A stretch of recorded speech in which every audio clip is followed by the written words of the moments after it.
trouve nulle part dans la Bible la date de la naissance de Jésus. Et vous savez ce que je trouve intéressant avec la Bible? On ne trouve jamais une description physique de notre Seigneur. On ne sait pas s'il était grand, on ne sait pas s'il était petit, on ne sait pas s'il était brun, on ne sait pas s'il était blanc, on ne sait pas s'il était noir, on ne sait rien. Parce que le Seigneur ne veut pas que nous le sachions, tout simplement. Il ne veut pas que nous le sachions. C'est pas important. Par contre, une description de l'intérieur de Jésus, et maman, la Bible, elle est replète. Elle est replète. Ce que nous devons savoir de Jésus, c'est son caractère. C'est ce que le Seigneur nous a donné. Il n'y a pas besoin de description physique. Voilà. Donc, pour Noël, je pense que c'est la même chose. Si nous, on aurait eu la date de la naissance de Jésus, idolâtres comme nous sommes de naissance, parce que l'homme est idolâtre par nature, on aurait déifié ce jour-là.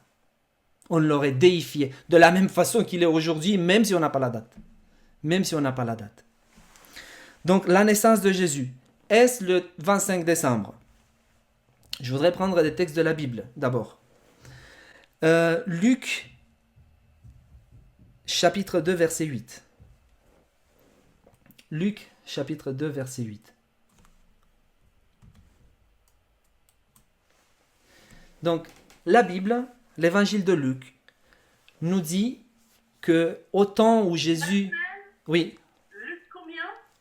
Luc 2, Luc chapitre 2, verset 8 et verset 9. Donc, la Bible nous dit qu'au moment où Jésus allait naître à Bethléem, dans l'étable, avec les animaux, à ce moment-là, cette même nuit, il y avait des pasteurs qui étaient dehors sur la colline, sur les pâturages, à côté de Bethléem, avec leurs troupeaux. Et qu'ils étaient en train de parler de ce Messie que les Écritures parlaient. Ils étaient en train de parler de ce Messie qui devait arriver. Et ils se disaient, waouh, quand c'est que ce Messie va arriver? Et d'un coup, vous savez, Madame White, elle a un passage très beau dans Jésus-Christ où elle dit que les anges sont descendus du ciel pour chercher dans la ville sainte, voir qui est intéressé à attendre le roi des rois. Qui est intéressé à attendre le Messie, le Christ? Et ils ont été d'abord dans le palais du roi. Et ils ont été après dans le temple, dans les maisons des sacrificateurs, des souverains sacrificateurs. Personne parlait du Messie. Personne attendait la venue de Jésus.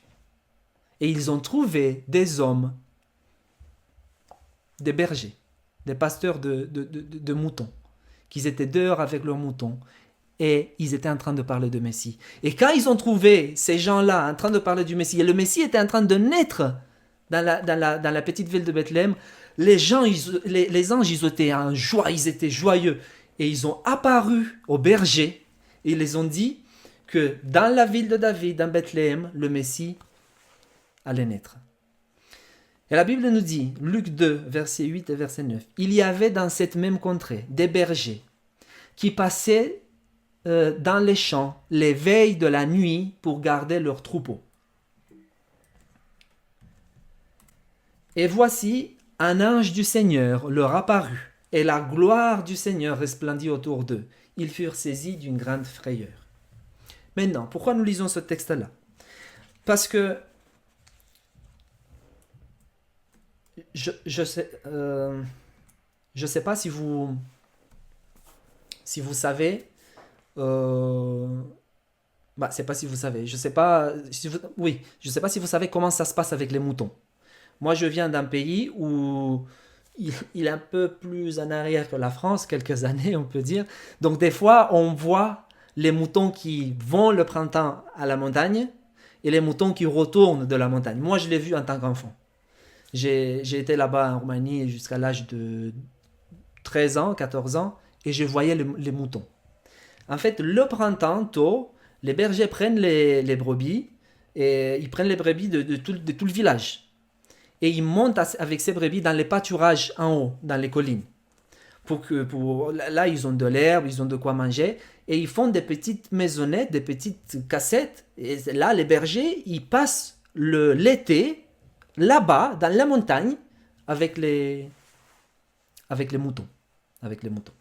Par contre, quand le froid arrive, donc quand le froid arrive, c'est avant que le froid arrive. Donc, les mois de septembre, mi-septembre, il commence à descendre les moutons de la montagne et chaque personne récupère ses moutons, récupère le fromage parce qu'ils font comme ça. Ils ont part au fromage, ils ont part à la laine. Donc ils récupèrent ce que c'est propre de chaque personne qui a laissé, par exemple, tu as laissé 5 moutons, tu récupères une partie. Tu as laissé 20 moutons, tu récupères plus. Donc chaque personne récupère ses moutons et il les met chez lui. Et chez lui, chaque personne elle a un abri pour les moutons. Comme ça, les moutons, ils passent l'hiver à l'intérieur. Ils ne passent pas l'hiver à l'extérieur. Ça, c'est en Europe. Mais on peut dire qu'en Palestine, le climat n'est pas assez froid comme ici. Et du coup, peut-être, les moutons pouvaient passer l'hiver dehors. Donc, comme la tradition dit que Jésus est né le 25 décembre, peut-être les moutons pouvaient passer le temps dehors. Mais quand vous regardez Matthieu 24, verset 20, le Seigneur Jésus nous dit priez pour que votre fuite n'arrive pas en hiver, ni un jour de sabbat.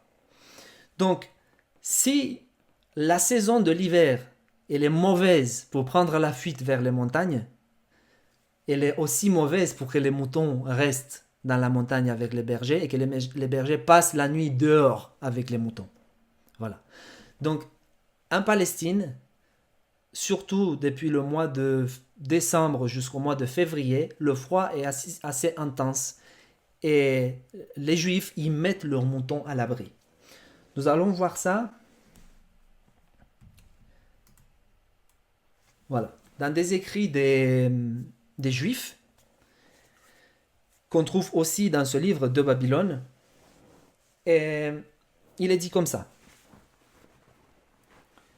Les Juifs ont deux sortes de bétail. Le bétail domestique, qui se trouve dans la ville, et le bétail des champs qui demeure dans les pâturages.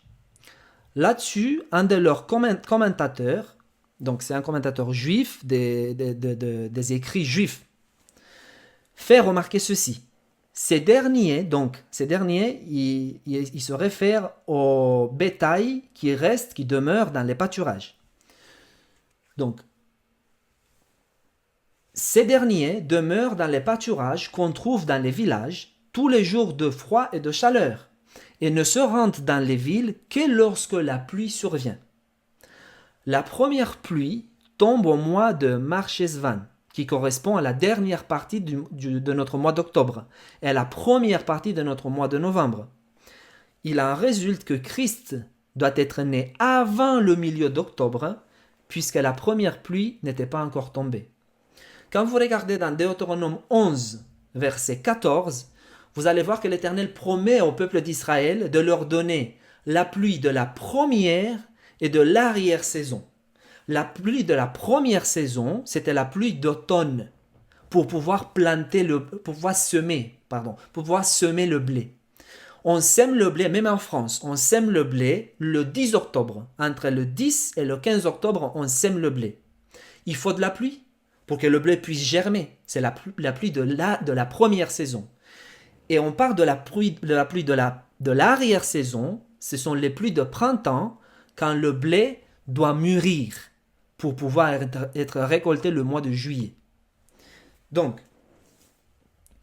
si les premières pluies que l'Éternel a promis au peuple d'Israël commencent milieu de septembre, le mois d'octobre, à ce moment-là, les pluies n'étaient pas encore commencées.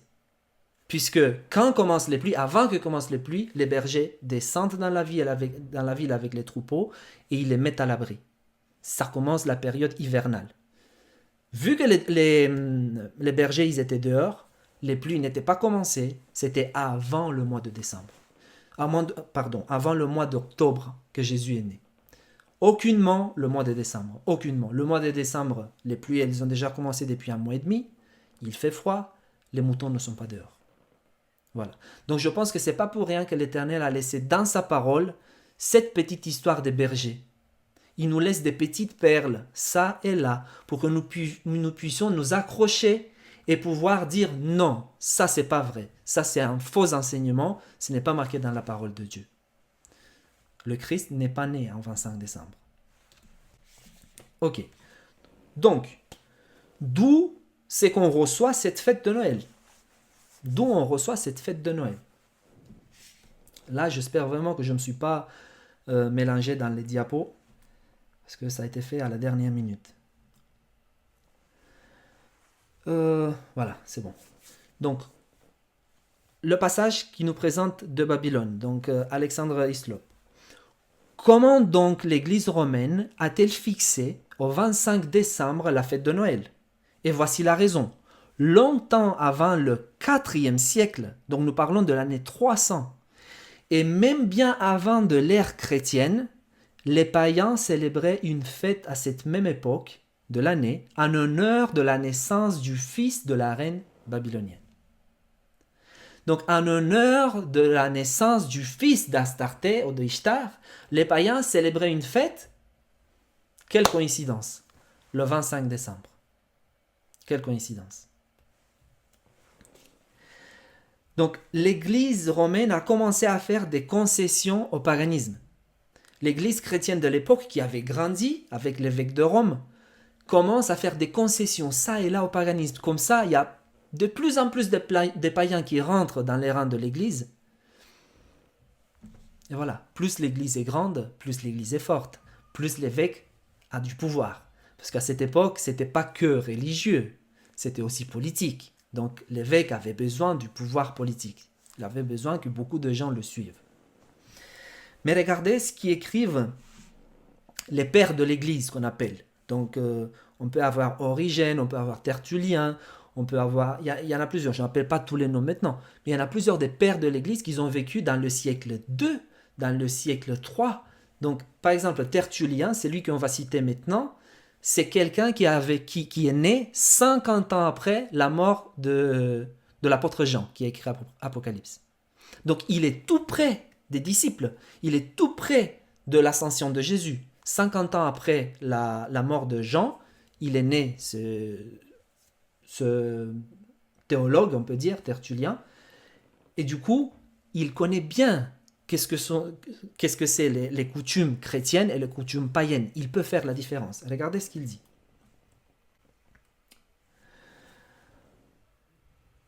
Tertullien lui-même, vers l'an 230, déplorait amèrement la faiblesse des chrétiens à cet égard et l'opposait à la stricte fidélité des païens à leur propre superstition. Regardez comment il présente la chose. Il dit « c'est nous », donc il parle des chrétiens, « c'est nous », dit-il, « nous qui sommes étrangers au sabbat, aux nouvelles lunes et aux fêtes, nous qui étions autrefois agréables à Dieu. » Donc les chrétiens ne fêtent plus les sabbats. Quand il parle des sabbats, il parle des sabbats cérémoniels. Donc on parle de la Pâque, de Pain-Saint-Levain, tous ces fêtes que dans le livre de Lévitique 23, vous allez trouver, des fois ils sont appelés sabbats. Voilà, vous allez faire une sainte convocation, vous allez faire un jour de sabbat. Donc nous sommes, il dit, nous sommes étrangers au sabbat, aux nouvelles lunes et aux fêtes. Nous qui étions autrefois agréables à Dieu. C'est nous qui fréquentons maintenant, regardez quel type de fête, saturnales, les fêtes du solstice d'hiver, les matronales. Donc tout ça, ce sont des fêtes païennes que l'Empire romain célébrait à l'époque. Ce sont des fêtes en honneur des dieux païens, des dieux romains. Saturnales, fêtes du solstice d'hiver, les matronales. On porte ça et là des présents. Les cadeaux du nouvel an se font avec fracas. On dirait qu'il parle de nous. Il dit, on porte ça et là des présents, les cadeaux du nouvel an se font avec fracas, les jeux, les banquets se célèbrent avec des cris. Oh, regardez ce qu'il dit maintenant. Comme les païens sont plus fidèles à leur 140 religions, comme ils prennent soin de n'adopter aucune solemnité chrétienne. Donc les païens sont plus chrétiens que nous, à leurs croyances, si vous voulez. Ils sont plus fidèles à leurs croyances que les chrétiens eux-mêmes. Et les chrétiens, petit à petit, ils ont adopté du paganisme, croyance après croyance, fête après fête, pour créer, au jour d'aujourd'hui, un christianisme que le Seigneur appelle en Apocalypse la synagogue de Satan, le vin de Babylone. Tout a été contaminé, tout a été mélangé.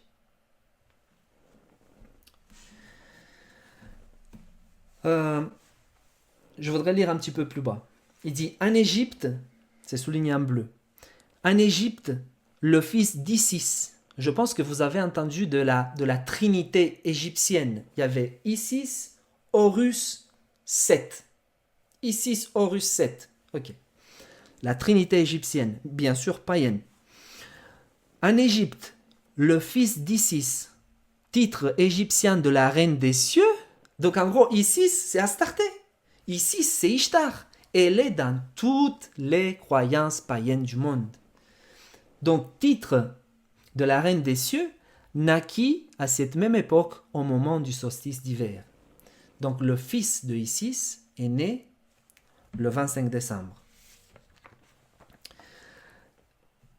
Regardez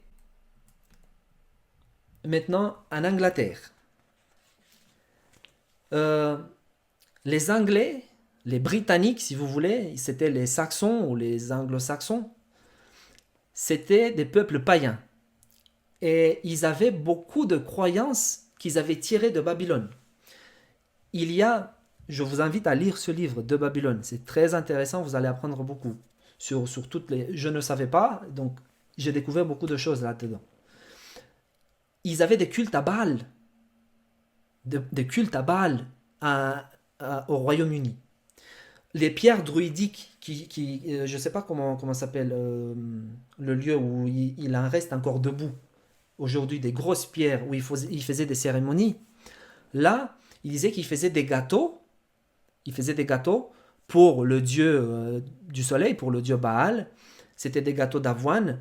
Et il cassait ces gâteaux en morceaux. Et il y avait un morceau noir qu'ils avaient peint avant. Donc, ils amenaient le bol. Et chaque personne, elle se bandait les yeux. Chaque personne se bandait les yeux. Et il mettait la main, il tirait un morceau de gâteau d'avoine du bol. C'est lui qui prenait le gâteau qui avait été peint en noir, devait aller et passer par le feu.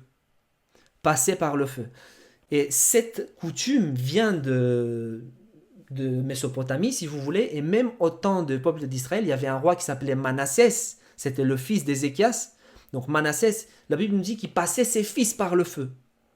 Il y avait un dieu, Baal ou Moloch, qui était un dieu en fonte comme ça, avec des bras comme ça, et il avait des mécanismes à l'arrière. Et quand ils actionnaient ces mécanismes-là, ses bras, ils remontaient. La bouche de ce dieu Moloch était ouverte. Et dedans, ils mettaient le feu. Ils embrasaient ce dieu des reins. Et il était rouge vivant du feu qu'il y avait à l'intérieur. Et le roi mettait les bébés, son bébé, ses enfants en lui, Manassé, sur les bras de Moloch. Ils actionnaient le mécanisme comme offrande au dieu. Et ils mettaient le bébé dans la bouche du dieu, dans la bouche de cette statue embrasée qui était enflammée. Ça, c'était les sacrifices des enfants. Ça, c'est ce qui se pratiquait en Israël. Et de la même façon, nous le retrouvons en Angleterre ou chez les Britanniques, mais un peu plus dilué. Mais non, il passait juste par le feu. Vous savez, j'ai habité à l'Espagne pendant de longues années, j'ai grandi là-bas, et le 21 juin, nous avons la fête de San Juan, la fiesta de San Juan. Donc c'est la fête de Saint Jean, si vous voulez. Voilà. La nuit de 21 juin, toute la ville, moi je l'ai fait. Je vous le dis, je l'ai fait, parce que je ne savais pas ce que ça signifiait. On allait à la plage, parce que j'habitais dans une ville au bord de la mer. On allait à la plage. On faisait des feux sur la plage. Il y avait des milliers de feux sur la plage.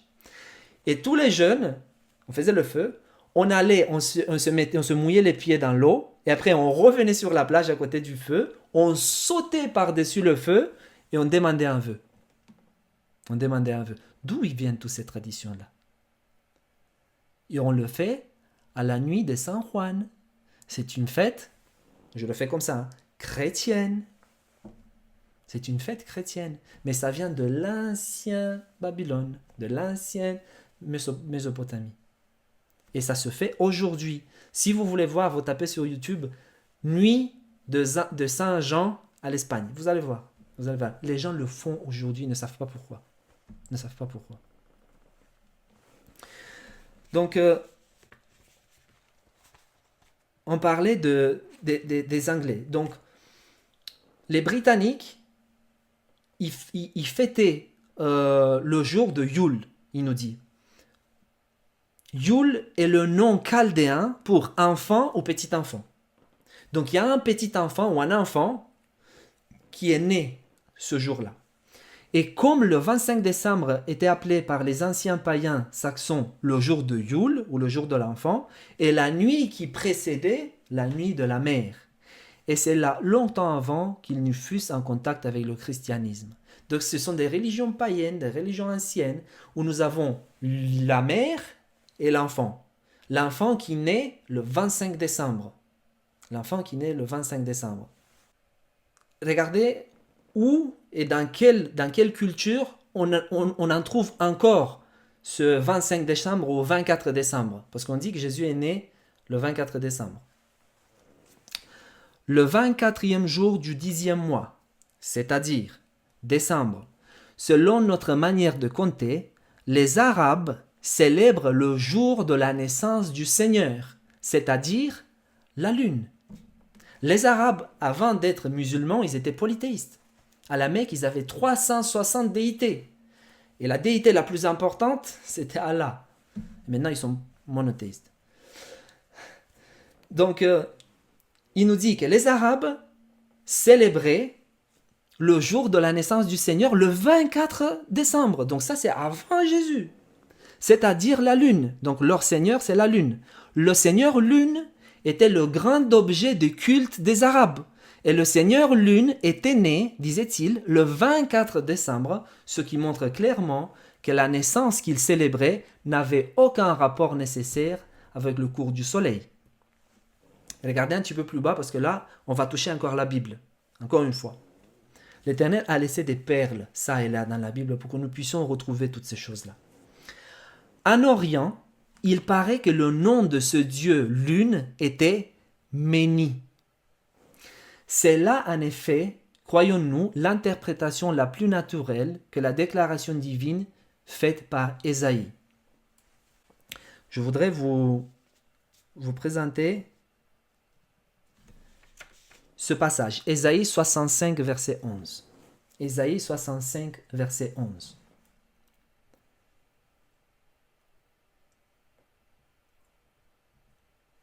Il nous dit, « Mais vous, qui abandonnez l'Éternel, qui oubliez ma montagne sainte, qui dressez une table pour Gad et remplissez une coupe pour Méni. » Comme par hasard, nous retrouvons dans la Bible un Dieu que les Arabes disent le Seigneur Lune, qui s'appelle Méni. Et le Seigneur le met dans le sac des idoles, si vous voulez, dans le sac des idoles. Et il nous disait, le texte que nous avons lu, il nous disait, on a des raisons de croire que Gad, ce que nous avons lu en Ésaïe, se rapporte à la divinité du soleil et Méni à la divinité de la lune. Donc ils adoraient le soleil et la lune. Le soleil et la lune. Des cultes païens. Le 25 décembre à Rome, parce que c'est pas fini. Donc dans chaque culture a quelque chose à voir avec cette date. 25 décembre. Que ce soit les Arabes, que ce soit les Anglais, que ce soit en Mésopotamie ou en Babylone. Regardons maintenant à Rome. À Rome. Aussi, le 25 décembre, jour qu'on observait à Rome comme le jour où le Dieu victorieux était réapparu sur la terre, était-il considéré comme Natalis Invicti Solis, le jour de naissance du soleil invaincu. Les Romains disaient que le 25 décembre, c'est la naissance du Dieu soleil. C'est la naissance du Dieu soleil. Ils ont tiré cette coutume, ils ont tiré cet enseignement de la Babylone antique. C'est de Babylone qui viennent toutes les coutumes païennes. Les sangliers au dîner de Noël en Angleterre. C'est ce que ce pasteur il écrit, qu'en Angleterre, ils avaient l'habitude de sacrifier un sanglier, donc un cochon sauvage, la nuit de 24 décembre. quand moi j'étais petit, vous savez, je viens d'un pays qui est orthodoxe. Les orthodoxes, c'est comme les catholiques, sauf que ce sont une branche à part. Donc, maintenant, si je sens l'odeur des poils brûlés, ça me rappelle 24 décembre quand j'étais petit. Pourquoi? J'habitais dans un quartier où il n'y avait que des maisons, il n'y avait pas de bâtiments. Chaque voisin élevait des cochons, un ou deux cochons, chaque voisin. Toute maison avait un cochon. Et le 24 décembre, chaque personne dans sa cour prenait le cochon, le sacrifiait, donc lui coupait la gorge, et après il le brûlait avec le chalumeau. Tout le quartier sentait les poils brûlés, tout le quartier. Et cette odeur, ça m'est resté dans la tête, je ne peux pas l'oublier. Quand je me crame les poils, je dis, ah, c'est Noël. C'est Noël. L'odeur des poils brûlés. Parce que quand j'étais petit, ils sacrifiaient les cochons le 24 décembre. Maintenant, je pose une question. Même aujourd'hui, il y a cette habitude dans mon pays. Et je sais que dans d'autres pays catholiques aussi, il y a cette habitude de sacrifier un cochon le 24 décembre. Maintenant, je pose la question. Le Seigneur avait demandé un agneau, mâle, d'un an, sans tache et sans défaut. Un animal pur. Et le diable dit, non, je veux que vous sacrifiez un animal impur. Quel est l'animal que Dieu aime le moins? Le cochon. Sacrifiez le cochon. Sacrifiez le cochon. Et pour décembre, pour Noël, dans beaucoup des pays chrétiens, qui se disent chrétiens, on sacrifie un cochon. Et on mange le cochon pour Noël. Pourquoi? Si c'est la naissance de notre Seigneur, si c'est la naissance de Jésus, on sacrifie un animal impur? D'où viennent toutes ces coutumes-là?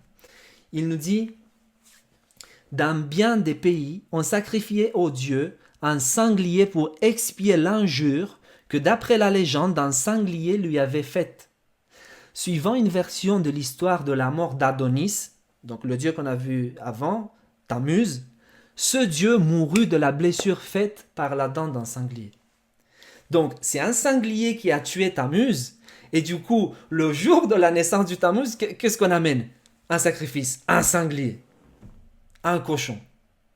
Et si je demande à ma famille, parce que j'ai de la famille, à mes voisins, pourquoi vous sacrifiez un cochon pour Noël? Ils ne savent pas. Tout simplement, ils ne savent pas. Ils ne savent pas. C'est parce que le cochon avait tué Tammuz. C'est juste pour ça. Et c'est le jour de la naissance, pas de Jésus, sinon de Tammuz, 25 décembre. Il dit, le jour de Noël, les Saxons du continent, donc les Saxons qui vivaient en Europe, pas en Britannique, les Saxons du continent offraient un sanglier, un sacrifice au soleil, pour se rendre propice cette déesse à cause de la perte de son bien-aimé Adonis. Donc la déesse, la femme de Tammuz ou d'Adonis, c'est le même. C'était Ishtar, c'était Astarté, c'était Ister. Et pour avoir les faveurs de la déesse de Ishtar, on amenait un sanglier, un sacrifice. À cause de la perte de son bien-aimé Adonis. À Rome, il y avait une coutume semblable. Le sanglier formait le centre principal de la fête de Saturne, donc les Saturnales, les fêtes païennes romaines. Donc le sanglier formait le centre principal de la fête de Saturne, comme le prouve ce vers de Martial. Ce sanglier te fera une bonne Saturnale. On sacrifie un cochon, on sacrifie un sanglier le jour de la naissance de notre Seigneur. C'est abominable. C'est abominable.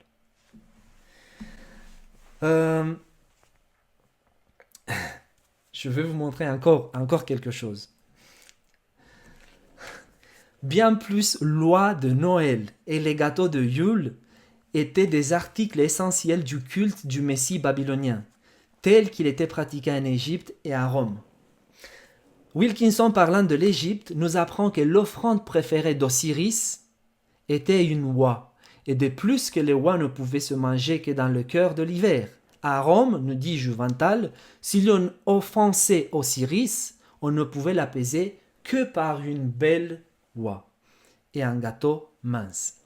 Mes amis, pour Noël, qu'est-ce que nous retrouvons dans les magasins? Le foie gras. Le foie gras. D'où vient le foie gras? Pourquoi foie gras à Noël? Pourquoi pas foie gras maintenant? Ben, c'est parce qu'il y a une relation. Parce que c'était pour les sacrifices aux dieux. C'est tout. C'est tout. Autant des petits détails. Il parle, je vais pas aller plus loin. Il parle des grenades, il parle des oranges. Prenez le livre, vous pouvez le télécharger gratuitement sur Internet. De Babylone. Un PDF, si vous voulez. Moi, je l'ai fait comme ça. Il y a beaucoup de choses que nous faisons aujourd'hui, nous ne savons pas pourquoi. Beaucoup. Ok. Donc, toutes les fêtes, elles ont des racines idolâtres. Elles ont des racines à Babylone. Petit à petit, ils ont fait de ces coutumes la culture du monde entier. Il y a un désir, il y a un agenda pour que le monde entier d'aujourd'hui, 2020, apprenne ces coutumes, apprenne cette culture et remplace la culture que l'Éternel a laissée à son peuple. C'est pour ça que la société à Noël, elle est en effervescence. C'est le jour de joie. C'est le jour où, voilà, on s'offre des cadeaux les uns les autres. Qu'est-ce que nous célébrons? La naissance du Seigneur ou la naissance de Tammuz? Je voudrais vous dire quelque chose sur Noël avant de finir. J'ai pas eu le temps, mais ça serait bien de pouvoir faire une étude à part. Madame White, dans Foyer chrétien, elle parle de Noël. Il y a un chapitre qui s'appelle Noël dans Foyer chrétien. Elle parle de Noël et j'aimerais bien prendre les passages. Moi, j'ai souligné quelque chose, mais j'ai pas eu le temps de le mettre. Et elle parle de Noël et elle dit, je vais essayer de lire cette phrase. Elle dit, ça sera très difficile de passer à côté et de ne pas accorder de l'attention à la fête de Noël. Elle, donc la fête, je traduis en même temps, vous m'excusez. Donc elle peut être usée pour servir à un propos très bon. Donc, vu ce que la société nous propose aujourd'hui, la fête de Noël, ça serait presque impossible de passer à côté, de dire à nos enfants, non, il ne faut pas faire ça, parce que ça c'est le jour de naissance de Tammuz. Non, ça c'est pas le... Non.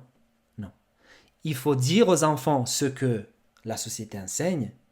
Et si nous pouvons faire des cadeaux, nous pouvons faire des choses à nos enfants, elle l'écrit très bien. Je vous invite à lire le chapitre sur Noël, mais toujours dans la pensée chrétienne. Expliquer le mal. Et si nos enfants ils attendent des cadeaux pendant cette période, il ne faut pas être légaliste et de dire non, c'est la naissance de Tammuz, tu n'auras rien. Non, ça ne se fait pas comme ça. Madame White l'explique très bien. Donc je vous laisse lire le chapitre sur Noël. Voilà. Mais c'est bien de savoir et c'est bien d'expliquer à nos enfants d'où ça vient. Qu'est-ce que cette société d'aujourd'hui célèbre? Pourquoi il y a toutes ces choses-là? Voilà. Il parle aussi de l'arbre de Noël dans le livre Les Deux Babylone et Madame White elle en parle aussi. Je vous laisse lire le chapitre d'un Foyer chrétien. C'est le chapitre 77. Foyer chrétien, chapitre 77. Voilà. Donc, nous voyons ces fêtes aujourd'hui. Des fois, c'est difficile de passer à côté. Tant pour Noël que pour Pâques. C'est difficile de passer à côté. Mais il faudrait les diriger pour moi et mon foyer et mes enfants dans un sens biblique qui puisse honorer l'Éternel. Et si les gens ils sont en train de célébrer Ishtar de la Pâques, je lui dis, ma fille, Jésus, je sais qu'il est né en mois d'avril. Si tu veux, on peut célébrer la naissance, la croix de Jésus. Mais cette fête que les gens célèbrent, les œufs, les lapins, toutes ces choses veut dire ça. Veut dire ça. Enseigner nos enfants pour que nos enfants puissent comprendre et faire la différence entre le bien et le mal. Entre le bien et le mal. Je voudrais finir par deux passages bibliques. Deux passages bibliques. J'espère que ça n'a pas été trop lourd, cette partie des mythologies. Parce que ce sont des mythologies, c'est rien. Mais bon, c'est bien de les savoir. C'est bien que nous puissions apprendre et savoir pourquoi. Pourquoi font ces choses-là. Je voudrais finir par deux passages bibliques. Le premier se trouve dans Daniel 7, verset 25. Et il dit comme ça. Quand on parle de il, on parle de la petite corne. On parle d'un pouvoir chrétien, terrestre, donc d'ici sur terre, qui s'oppose à l'Éternel. Il est anti-l'Éternel, anti-Jésus, anti-Christ. Voilà. Ce pouvoir-là, qui est mené, bien sûr, par celui qui veut l'adoration, Lucifer, il prononcera des paroles contre le Très-Haut. Il opprimera les saints du Très-Haut et il espérera changer les temps et la loi. Il a déjà changé la loi et maintenant la loi de l'Éternel a été changée. Si vous regardez par exemple dans le catéchisme, nous n'avons plus le deuxième commandement qui parle de l'adoration aux images. Et le quatrième commandement, il a été très très très raccourci et il ne parle pas du sabbat, il ne parle pas du samedi, il nous parle du jour du Seigneur. Voilà. La loi. Mais qu'est-ce qu'on dit des temps? Il dit que ses pouvoirs, il espérera changer les temps. On parle des fêtes. Prendre les fêtes de l'Éternel, c'est les approprier et dire c'est Christ. Non, c'est pas Christ. C'est pas Christ. Ce sont des fêtes païennes. Et ils veulent nous induire à l'adoration à lui. Vous savez, il y a un jour à l'année où c'est le jour des ténèbres, le jour de Satan. C'est Halloween. C'est Halloween. Il est content, même si les chrétiens l'adorent ce jour à l'année. Il est content même si on lui donne une petite partie de l'adoration.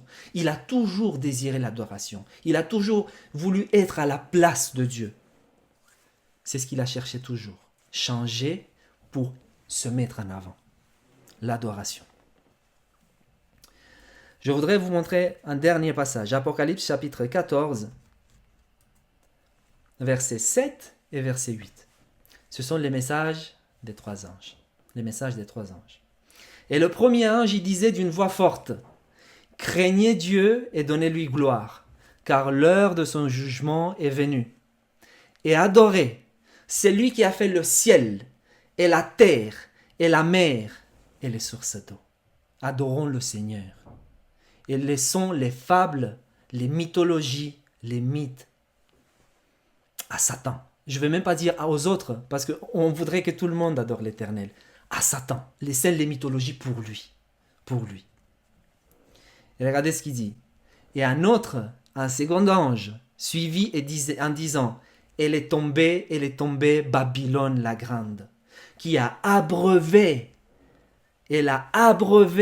toutes les nations du vin de la fureur de son impudicité. On a trouvé des coutumes babyloniennes au Japon, en Chine, en Inde, au Mexique, chez les Arabes, en Égypte, de partout, en Angleterre, à Rome, en Europe, de partout. Elle a abreuvé toutes les nations du vin de la fureur de son impudicité. Toutes les religions païennes, tous les systèmes idolâtres d'adoration viennent de Babylone. Son vin, ses enseignements ont abreuvé toutes les nations. Et le monde est prêt aujourd'hui pour la moisson. Le monde est prêt pour la moisson. Voilà. Cherchons l'Éternel et adorons celui qui a fait le ciel, la terre, la mer et les sources d'eau.